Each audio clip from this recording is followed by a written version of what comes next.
You know that feeling in video games when all the enemies disappear in front of you in one gigantic blast, and it can be a lot of fun, but it can also be really boring. Well, that's basically what power creep is, and it's really important as a DM in Dungeons & Dragons to remember what that is, because it can impact your story a lot. Power creep is a situation where new content or features make old ones obsolete or irrelevant, creating an imbalance and a loss of diversity in the game that you're running.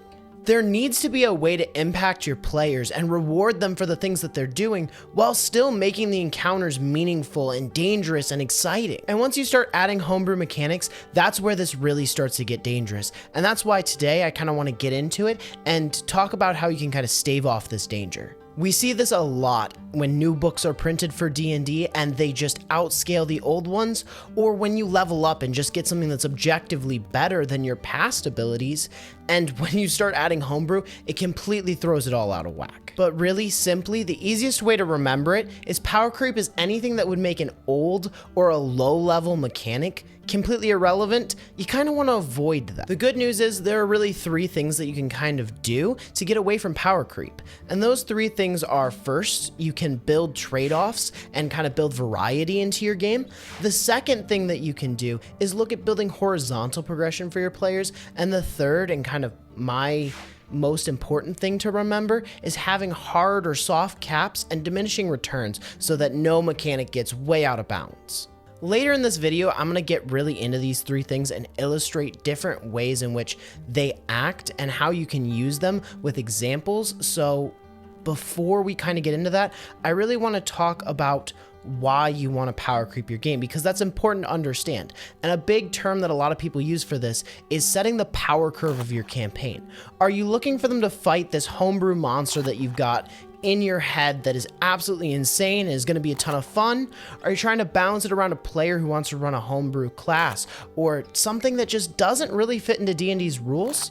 There's a lot of room for this, but when you're asking yourself that, you kind of have to start to wonder, well, why am I doing this? Am I looking for them to fight a dragon at level 4? If that's the case, then you're going to have a little bit steeper of a power curve than someone that's just looking to make sure that their players are a little bit safer in their campaign and have those epic moments more often. So keep that in mind when you're building out what you want to do in terms of how to kind of power scale up your players and make them feel rewarded for what they're doing. Probably my favorite way to kind of stave off this negative power creep is to focus on these really awesome things that you can do with making players make these hard choices in terms of variety and trade-offs. And that's my personal favorite way to do it. And I think a great way to kind of illustrate that is with magic items. In D&D, there's these very common swords that are +2 to hit, and guaranteed damage is a lot. A +2 to hit sword is really huge, and so usually you wouldn't want to give that to a player until you're further along in the campaign, because just adding extra damage versus guaranteed hits is a big difference. But my personal favorite way to kind of let them have this early is, let's say your party is moving into this blacksmith. Your fighter is walking around and looking for a new weapon. He now has the choice between a bow that is going to give him +2 to hit, but it's going to drop his strength modifier by 4. Or he's got this amazing shining sword that is going to be +2 to hit on a melee attack, but now he's going to lose 4 to his dexterity. And that's a dangerous game because that affects your armor class. These are things that the players are going to have to think about. Is he going to sacrifice his athletics and his strength checks that he may need to make? Or is he going to sacrifice that dexterity and that armor class? It's a way where I, as a DM, can give that to even a level 2 fighter, and it's going to make him really question whether or not he wants to take that. Now, am I going to do a lot of the things where, like, I'm going to negative roll him?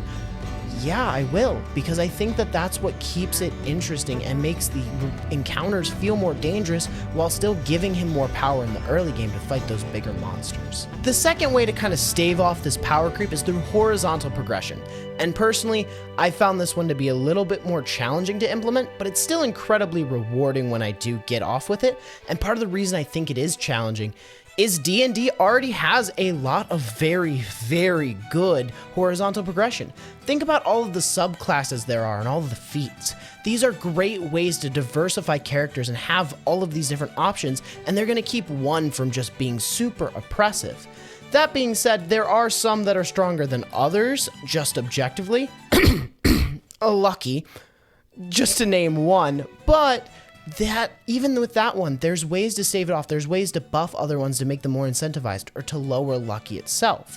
And that's where I think D&D does a good job. That being said, there are some things that I have implemented that are a lot of fun and are a form of horizontal progression.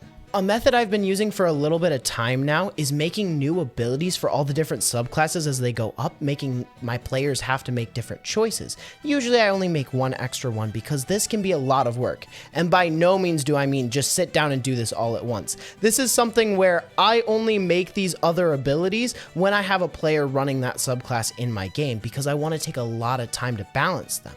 And the best way to do this is really just to sit down and plug through the work and do a lot of work on these. And I think they're really rewarding, but I kind of just keep it once I'm done with that campaign and keep it in my piggy bank jar. And so over time, I've built up this wealth of different choices for my players to make every time they level up, and it's a lot of fun for them and me. And sometimes they'll take the book one, and sometimes they'll take mine, and that's okay. I want them to have choices and trade-offs and different ways to kind of grow as a character to do what they think is going to be fun and what they're going to enjoy. And the last kind of way to stave off this power creep is through methods like soft caps and diminishing returns.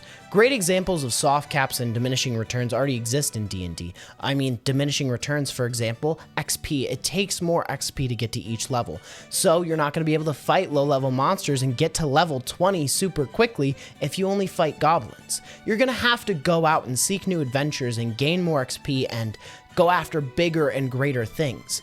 That being said, soft caps, I think that there's one that I've kind of played with in my homebrews that I really enjoy, but it comes from base rules, and that is the Mind Flayer's Tadpole. I think this thing is great, and Baldur's Gate saw a huge resurgence in this. They did it really well. The more you use it, it kind of eats away at your brain and slowly turns you into a Mind Flayer, and so your players, while they have this awesome power that they could use, it really makes them think about it. It makes them question. It makes them make that decision. Is it worth it to lose my character and for them to lose their humanity and maybe become a Mind Flayer and lose themselves every time they choose to use those great psionic abilities? I think that that's something that is really cool and very interesting for your players to go through, and there's lots of mechanics just like that. But I think that's the best one to kind of illustrate what a good soft cap would be, because your players can still do it, but there's still going to be retributions for doing it. Now, if you did like this video and it helped kind of inspire you for your campaign, make sure to check out some of our other videos. We drop weekly videos to help kind of inspire you to grow your campaign, and consider sharing it with a friend. All right, I hope you have a great rest of your day.